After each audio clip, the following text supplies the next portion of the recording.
Paulina kienet bint, ħabiba, tfajla li tħobb lil kulħadd u tapprezza l-annimali u n-natura.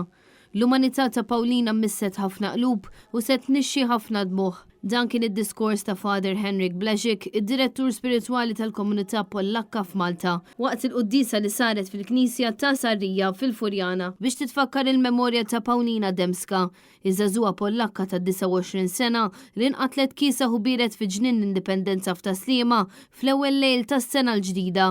Diversi ħbib tagħha attendew għal din iċ-ċerimonja u rew is-soba u d-dieqa tagħhom għal dan il-qtil li ħasad lil kulħadd.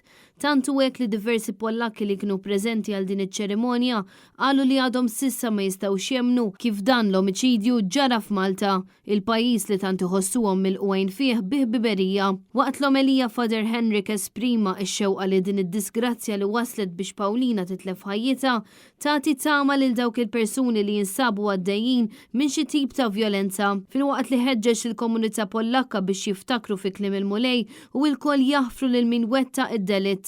Paulina Dembska kienet deskritta minn Father Henrik bħala żagħżugħa umli, ġentili, taf tħobb, dejjem bitbissima fuq fomma u fuq kollox dejjem lesta biex tgħin.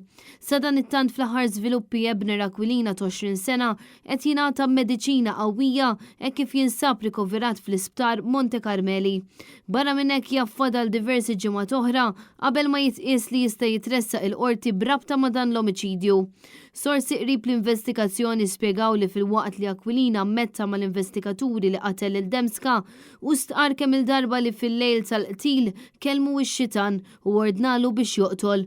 U insista li kienet jagħmel xogħol Alla għalkemm ix-xitan xorta waħda daħallu fi ħsibijietu.